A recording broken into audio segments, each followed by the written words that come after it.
Welcome, sophomores. Today we are going to learn how to draw our first map of the year, the map of Africa. So what you need to do is take your blank piece of paper, and I need you to fold it in half the long way, fold it in half the short way, to create 4 boxes. And those 4 boxes are going to be our grid for drawing the map. So on the board, I'm going to represent those boxes with these dashed lines.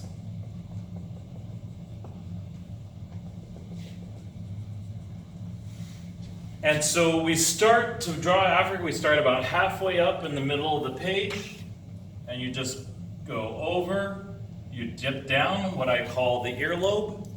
You dip down for that earlobe, you swoop down and out for the horn. The horn of Africa is sort of like a rhinoceros horn that's sticking out. Or in this whole section looks a little bit like Dexter from Dexter's Laboratory. Next, from the horn, we wiggle on down and we wiggle back up.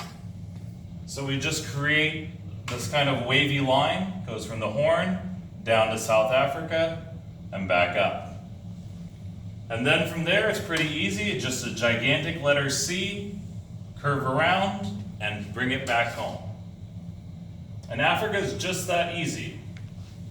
We add what I call a broken pickle out here, like a big pickle that you've taken a bite out here, and then we're done drawing. But of course it's not that simple because now we need to label. So we're going to start with our bodies of water. I'm going to use blue for our bodies of water. Out here in the west, we have the Atlantic Ocean.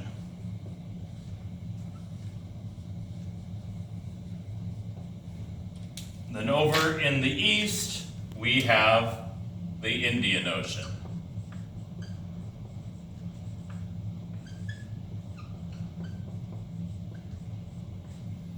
Up north, in the middle of Earth, between Europe, Asia, and Africa, we have the Mediterranean.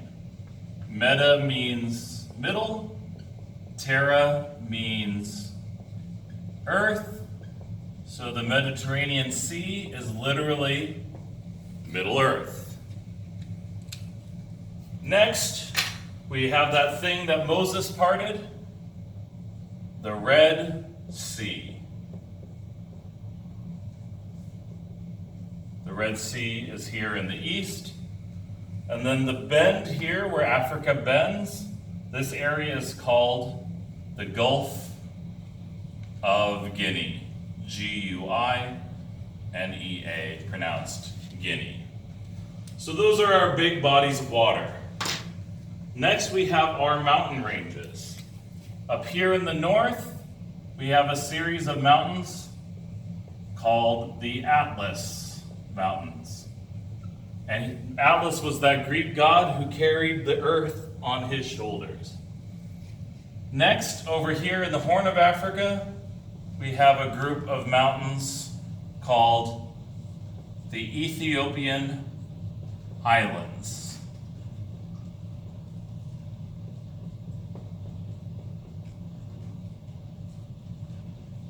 And of course, they're in the country of Ethiopia. Next, here in southern Africa, we have a range of mountains called the Drakensberg.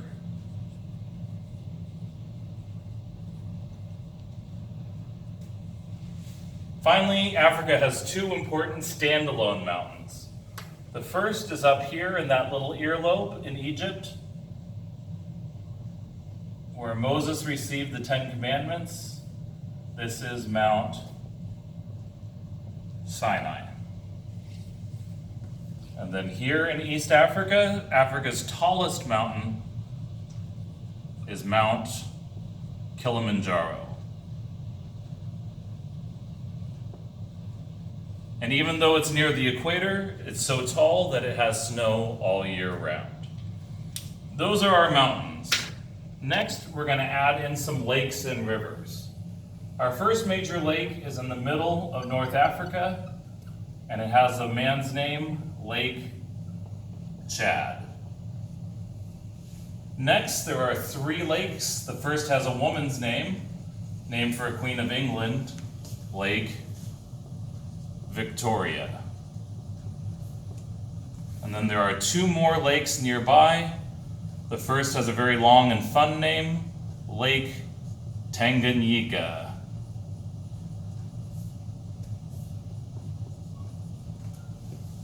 And below Lake Tanganyika is another long lake called Lake Nyasa.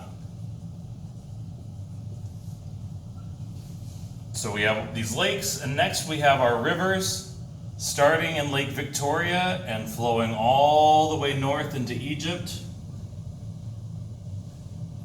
is the Nile River, the longest river in the world. And it flows north and dumps out in the Mediterranean Sea.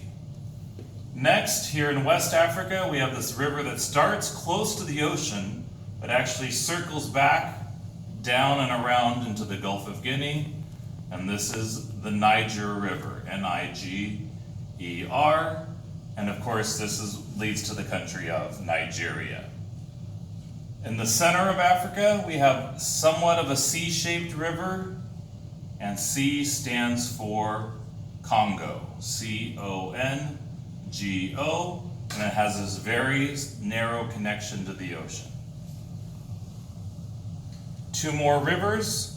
One comes out of Lake Nyasa, and another branch comes out here, and this is the Zambezi.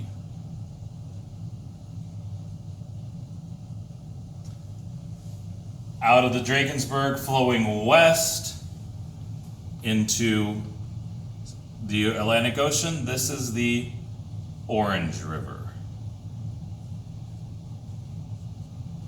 So that's our bodies of water, our lakes, and our rivers. Next, we have some geographic features. The first is, and perhaps the most famous, is the world's largest desert. Goes all across North Africa, and this is the Sahara Desert, S-A-H-A-R-A, the Sahara. A much smaller desert is here in southern Africa. It's called the Kalahari, K-A-L-A-H-A-R-I. The Kalahari is here in southern Africa, and it's our first reading is about the San people of the Kalahari. Next, we have some geographic features. This large island here off the coast of Africa has a cartoon movie named after it, and this is Madagascar. This horn-shaped thing on the side of Africa is cleverly known as the Horn of Africa.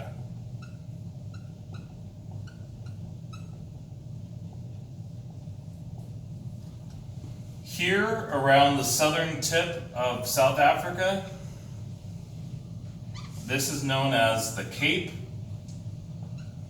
of Good Hope. And to think Superman's cape goes around both shoulders, and the cape goes around both sides of southern Africa. Then there's two regions. I call them the Goldilocks regions because they were perfect for human life. They were not too hot, not too cold, not too wet, not too dry. They were just right. The first area in here is called the Sahel, S-A-H-E-L.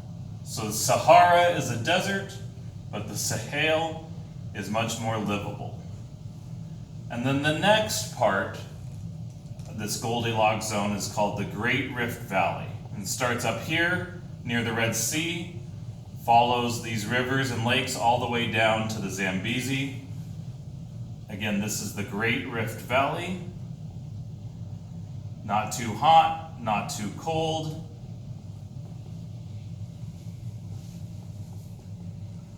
And to the best of our knowledge, this valley here around these lakes and rivers is where humanity got its start. Our oldest evidence for human life comes from this Great Rift Valley in Central Africa. Next, we have cities, and then we're done.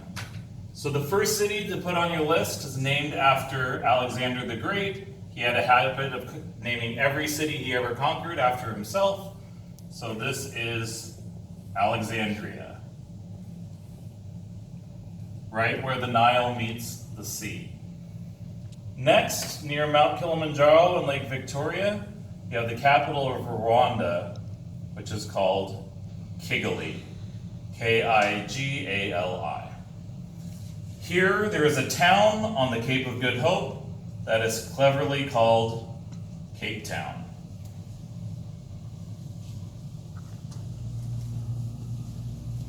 Here, where the Congo River meets the ocean, there's a city called Kinshasa. Up here in the Niger River was once home to the wealthiest man on earth, Mansa Musa. This is the city of Timbuktu.